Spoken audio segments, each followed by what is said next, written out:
Welcome back early morning. हम बात कर रहे हैं आपके डाइट प्लान पे और अब हम थोड़ी सी वर्कआउट पे भी बात करेंगे कि अब हम नेक्स्ट वीक क्या फॉलो करने वाले हैं, उसके लिए हमें क्या क्या चीज़ों की ज़रूरत होगी। अभी जिम बॉल की इंपॉर्टेंस भी मैं इनसे पूछती हूँ, लेकिन एक कॉल हमारे साथ मौजूद है, अटेंड करते हैं। अस्सलाम वालेकुम।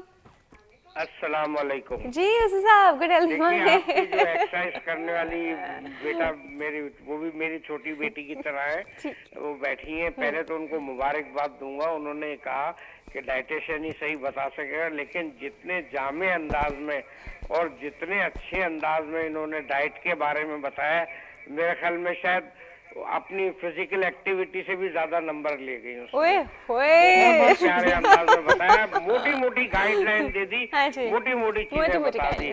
दूसरा, इनसे एक रिक्वेस्ट है कि ये मतलब सीनियर सिटीजन के लिए एक्सरसाइज इन्होंने कुछ नहीं बताई, इससे पहले जो आती थी उन्होंने बताई है, इन्होंने कुछ नहीं बताई। ठीक है। दूसरा, अगर ये एक्सरसाइज से पहले ये भी बता दिया करें कि ये किन लोगों को करनी चाहिए और किन लोगों को नहीं करनी चाहिए, तो बड़ी नवाजिश होगी। बहरहाल इनका अंदाज बहुत पसंद आया है बेटा, आपको बहुत बहुत मुबारक हो। आपने मेरे ख्याल में एक डाइटिशियन से ज्यादा बेहतर अंदाज में समझाया है। Thank you so much sir, thank you so much.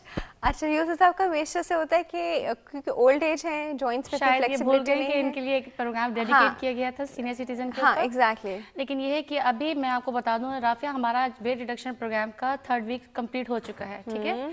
तो उसमें लास्ट वीक हमने यानी कि जो अभी गुजरा है इसमें हमने जिम बॉल का इस्तेमाल किया है, लेकिन मैंने आपको शुरू में ही ये कह दिया था कि ये बिगनर्स के लिए है। बिगनर्स में मेरे टारगेट्स जो हैं, जो क्लाइंट्स हैं, उसमें बच्चे से लेके सीनियर सिटीजन तक हैं। और मैं बार बार ये कहती हूँ कि आपने अपनी इंटेंसिटी को वहाँ तक लेके जाना है जहाँ तक आप इसको एक्सेप्ट करें। बट मैं सीनियर सिटीजन की ये बात भी मानती हूँ कि बहुत सारी ऐसी चीज़ें हैं कि जिसमें उनसे उठा तक भी नहीं जाता, तो उनके लिए ये मैं रिकमेंड करती हूँ कि वो हल्का फुल्का चहलकदमी की आदत ज़रूर डालें सुबह निहार मुँह या फिर शाम के वक्त। ये बहुत अच्छी एक्टिविटी है वो सीनियर हज़रात के लिए। बाकी चेयर पर बैठने वाली या बहुत सी सारी एक्सरसाइजेज हैं जिसमें उनको हम सपोर्ट के साथ एक्सरसाइजेज बताएंगे, जिसमें उनके सारे बॉडी फिगर को मतलब बॉडी पार्ट्स को हम फोकस करेंगे और इसमें उनको सपोर्ट के साथ हम करवाएंगे।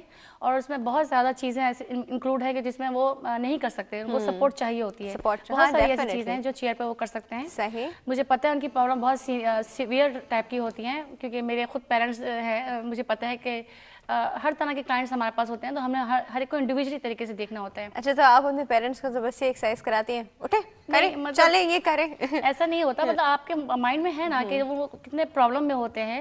ये कहना आसान है कि भी आप चलें भागें दौड़ें, लेकिन इस तरह से नहीं होता। That is not possible for them। ये बात नहीं है, क्या नाम है राफिया, ये आप 18 ईयर्स की भी अगर लड़की आती है तो मैंने देखा उसका भी पोस्चर 100% खराब होता है, उसमें भी बिल्कुल फ्लेक्सिबिलिटी नहीं होती, स्टेमिना नहीं होता। तो हमने हर एक को इंडिविजुअली आगे की तरफ आहिस्ता आहिस्ता लेके जाना है। तो आप देख रहे होंगे कि मेरा जो आजकल का सेशन चल रहा है, आहिस्ता आहिस्ता मैं लो से आहिस्ता आहिस्ता ऊपर की तरफ आ रही हूँ। अब जब हमारा इंशाल्लाह मंडे से सेशन स्टार्ट हो रहा है इस हफ्ते, यानी जो कमिंग वीक है, इसमें हम लोग वेट लिफ्टिंग के साथ यानी डंबल्स के साथ वर्कआउट करेंगे। Time to buy dumbbells now. But इसमें घबराने की बात नहीं है। डंबल का नाम सुनते ही लोग समझते हैं जैसे मस्कुलर लेडीज जो है वो हो जाएंगी, बिल्कुल ऐसी कोई बात नहीं है।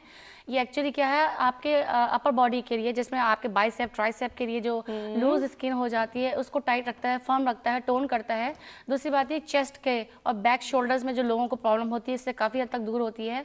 इसके अलावा इसमें हम लोग एब्डोमिनल को भी फोकस करेंगे और आपका बैक एक को भी फोकस करेंगे, आपके थाइज और हिप्स वगैरह को भी हम फोकस करेंगे। सही, लेकिन बहुत लो इंटेंसिटी से मैं ऊपर जाऊंगी। ठीक है। अच्छा, हमारे पास एक कॉल मौजूद है फरहाना, और थोड़ा सा ब्रेक लगा। हाँ जी, अभी बात करते हैं जी कॉल के बाद। जी अस्सलाम वालेकुम। वालेकुम अस्सलाम। हाँ जी, good healthy morning. Healthy morning. मैं डॉक्टर दीपा बात कर रही हूँ। जी डॉक्टर दीपा, कैसी हैं? अल्लाह का शुक्र, आप ठीक हैं? आज आप अच्छी लग रही हैं। Thank you. आज अच्छा, थैंक यू सो मच। हाँ जी, पहले तो मैं पोल का जवाब देना चाहूँगी। बिल्कुल। आपने पूछा था कि लव मैरिज होनी चाहिए या अरेंज, तो मैं ये कहती हूँ कि लव कर लें, उसके बाद उसको अरेंज करवा लें। Very nice, very nice, I like that thing. पहली बार की सुना के बोला लव कर ले, बाद में अरेंज करवा। Very good. अच्छा जी, कुछ पूछना चाहेंगे डॉक्टर दीपा? हाँ, इनसे मैं ये पूछना चाहती हूँ कि सिजेरियन वाले पेशेंट्स जो हैं, मतलब जिनके 4 सिजेरियन हो चुके हैं, उनके लिए कौन सी एक्सरसाइज सुटेबल है और कब करनी चाहिए उन्हें? ठीक है जी, ये भी बताते हैं आपको। Thank you so much for your call doctor Deepa. देखिए जब मुझे ये नहीं पता किस टाइप का इनका सिजेरियन हुआ है, मतलब बाज़ का एंकल प्रॉब्लम होता है, नी प्रॉब्लम होता है, किसी का जो है वो जॉइंट्स में प्रॉब्लम होता है, या स्पेशली जो सी सेक्शन वगैरह का प्रॉब्लम होता है।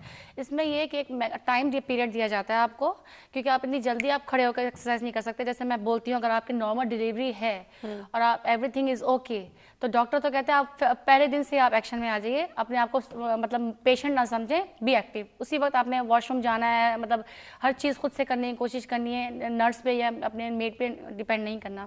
उसी वक्त से अपना बेड पे शुरू हो जाओ, बेड से ही स्टार्ट करो, ठीक है, बट बहुत स्लोली ग्रेजुअली। अब मुझे ये नहीं पता कि इनका सिजेरियन कौन सा किस टाइप का था और इनकी एज क्या है, इनकी प्रॉब्लम क्या है, इनका वेट क्या है, मुझे इन्होंने कुछ नहीं बताया। तो ये अपने डॉक्टर से कंसल्ट करके प्रॉपर इंस्ट्रक्टर को बताएं। उसके बाद डिलीवरी जब होती है, नॉर्मल डिलीवरी में तो आप दूसरे दिन ही खड़े हो सकते हैं, आराम से सब कर ले, लेकिन सिजेरियन में हम लोग शुरू में क्योंकि स्टिचेस लगे होते हैं और बहुत सारी चीजें चल रही होती हैं। मुझे ये नहीं पता है कि इंडिविजुअल, लेकिन एक महीने के बाद हम उसको फिर कहते हैं कि अब हम इसको एक्सरसाइज में ला सकते हैं, राइट? एक महीने तक उनके लिए हाँ थोड़ा इशू होता है। और वैसे बेस्ट यही होता है कि फौरन से डिलीवरी के बाद ही आपने रिडक्शन की तरफ चले गए। ये तो कहते हैं ना 6 वीक्स का पोस्टल एक्सरसाइज का प्रोग्राम होता है, जिसमें आफ्टर प्रेगनेंसी आपके पास 40 दिन जिसे हम कहते हैं, उसके अंदर आपने रिड्यूस कर सकते हैं। मतलब रिड्यूस तो नहीं कर सकते, काफ़ी चीज़ों को कंट्रोल कर सकते हैं। बहुत सारी चीज़ें हैं जिनसे आपने परहेज भी करना है। इसमें कुछ टोटके वगैरह भी होते हैं, जैसे कहा जाता है कि जी आपने ठंडे पानी से बहुत परहेज करना है। अच्छा, तो ये सब चीज़ें, कुछ चीज़ें उनकी भी काउंट की जाती हैं। जैसे मैंने कुछ को फॉलो भी किया था और बहुत स्ट्रिक्टली फॉलो किया था। और ये सब चीज़ें थी। पंजीरी वगैरह बिल्कुल नहीं खाई थी मैंने, जो कहते हैं ना देसी घी फाँक लो, ये कर लो, कर लो। हाँ जी, हमारे पास एक कॉल है, अटेंड करते हैं। अस्सलाम वालेकुम, कौन बात कर रहा है? मैं रेशमा बात कर रही हूँ कौरंगी से। रेशमा, कैसी हैं आप? जी अल्लाह का शुक्र है। रेशमा, हाँ हमारी जो जिम डॉक्टर साहिबा, इनसे हम अभी बात करते हैं। आप हमारे पोल का जवाब दीजिए, लव मैरिज और arrange marriage? Marriage, arrange marriage होना चाहिए। अच्छा जी, आज क्या पूछना है आपने हमारी जिम वाली डॉक्टर साहिबा से? मैंने ये पूछना है, मेरी शादी को 13 साल हो गए, मेरे यहाँ ट्विंस हुए थे बच्चे ना, ठीक है। उसके बाद से मेरी कमर में और घुटनों में दर्द रहता है। अच्छा, ट्विंस मैंने एक्सरसाइज भी की काफी, और इससे पहले भी मैंने। मुझे एक बात बताइए, आपका क्या एपिड्यूरल लगा था आपको? सीजर हुआ था। अच्छा ठीक है, कितने सालों का शादी को, कितने? अच्छा, तो आपके साथ कमर और उसमें दर्द है, ठीक है, ये पूछना। घुटनों में दर्द रहता है, मुट्ठे में और ये कोहनी में, इस तरह के जोड़ों में दर्द रहता है। जोड़ों में दर्द रह रहा है आपको? उसके बाद एक्सरसाइज भी की मैंने, और ये कि थोड़ा पेट भी निकल आया है। आपकी हाइट क्या है और आपका वेट क्या है? जल्दी से वेट बता मेरा दीजिए। 48। वेट 48 है, और आपकी हाइट क्या है? हाइट का सही है, नॉर्मल है। नॉर्मल हाइट पे 48, वेट हम बताते हैं आपको रेशमा, ठीक है जी, thank you so much for call. ये तो खुद ही अंडर वेट है और करीब पेट निकला है, तो क्या इसकी वजह ये हो सकती है, या अगर इन्होंने इस तरह से बताया तो वजन का तो कोई मसला नहीं है, वरना ये होता है कि आपका वजन की ही वजह से आपके नीज के ऊपर जो है वो प्रेशर पड़ता है, ठीक है। और बैक का प्रॉब्लम ये होता है, वो भी मोटापे की वजह से होता है। क्योंकि मैं कहती हूँ जैसे मोटापा ऐसी चीज़ है जैसे आपने कोई अपनी बोरी अपने ऊपर बांधी हुई है, खामखा में एक वजन ले लिए फिर रहे हैं आप। सही है। अब आप मुसलसल एक वजन अपने साथ अननेसेसरी एक चीज लिए फिर रहे हैं, जिसकी वजह से आपके नीज पे जो है वो ऑटोमेटिकली प्रेशर पड़ रहा है। उठते बैठते हुए आपकी बैक पे ऑटोमेटिकली दर्द होगा।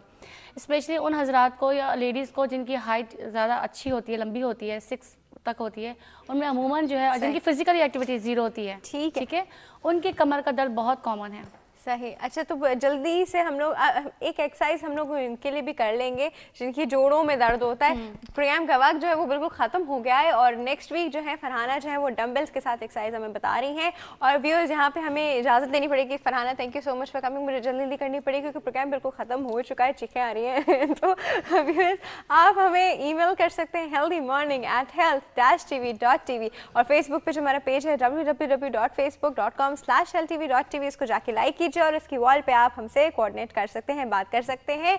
वक्त हो गया है प्रोग्राम के खत्म होने का। हम मंडे के दिन इंशाल्लाह फिर आपकी खिदमत में हाजिर होंगे फरहाना मिर्जा की डंबल की एक्सरसाइज, अपर बॉडी के डंबल की एक्सरसाइज के साथ।